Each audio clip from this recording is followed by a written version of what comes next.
જિલ્લામાં ભારે પવન અને કમોસમી વરસાદના કારણે વિવિધ પાકોને ભારે નુકસાન થયું છે। ખાસ કરીને ખાંભા, બગસરા, ધારી, ચલાલા, અમરેલી સહિતના વિસ્તારોમાં સૌથી વધુ અસર જોવા મળી છે।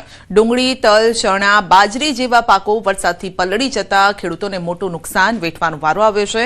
દર વર્ષે માવઠાના મારના કારણે ખેડૂતોમાં ભારે નારાજગીનો માહોલ સર્જાયો છે।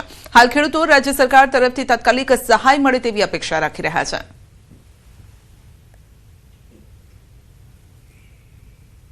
કમોસમી વરસાદ તૂટી પડતા ડુંગળી 9 વીઘાની ડુંગળી પાકેલી 4 ઢગલા પડ્યા છે કાપવા વાકે એનું નુકસાની પૂરેપૂરી છે। અને 3 વીઘાની બાજરી છે એને પણ આડી પાડી દીધી છે કાપવા વાકે ન તૂટકે અમારા હાથમાંથી કોળીઓ કુદરત લૂંટવી લે છે।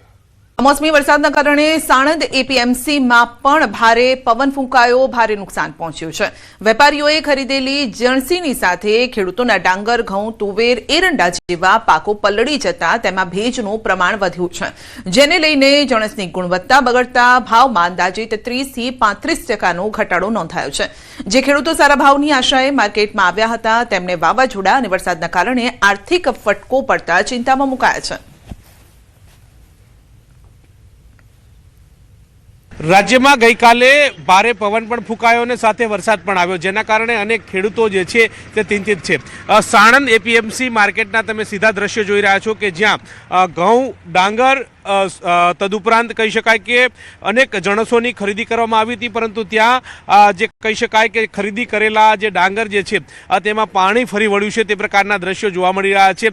તૈયાર કરેલો પાક જે છે તે પાણીમાં ગરકાવ હોય તે પ્રકારના દ્રશ્યો જે છે તે જોવા મળી રહ્યા છે।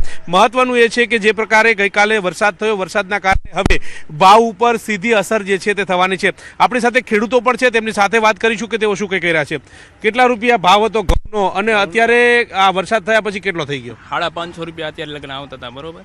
હવે અત્યારે 450 નથી આવતા। શું કરવાનું ખેડૂતને? જે જણસું હતું એ અંદર પલળી ગઈ અહીંયા ખેતરોમાં। કેટલા ગામમાં કેટલા લોકોનું નુકસાન હશે આમ સાણંદ તાલુકામાં જોઈએ તો? સાણંદ તાલુકામાં આમ ગણીએ તો લગભગ ટોટલ આમ હશે 400-500 ગામોનું બધું નુકસાન કેટલું થયું ખેડૂતો વિશે? કાકા, જે ખર્ચ કર્યો તો એ પ્રમાણેનું વળતર મળશે ખરું? ના, નહીં મળે, નહીં મળે, 25% નહીં। એનું કારણ કે બધું ઊભો મોલો તો બધો પલળીને નીચે બેસી ગયો, બરાબર? તો હવે ખેડૂતને લેવાનું જ શું જોઈએ એમાં? હજા માર્કેટમાં આવી છે, માર્કેટમાં 400-450 રૂપિયા ભાવ આ બિલ જુઓ। અત્યારે તો બધા ખરીદ કરવા માટે આવે છે, પણ આ વરસાદના હિસાબે બહુ નુકસાન થયું છે, બરાબર? એટલા માટે અમારે જોઈએ પ્રમાણે ભાવ પોસાતો નથી।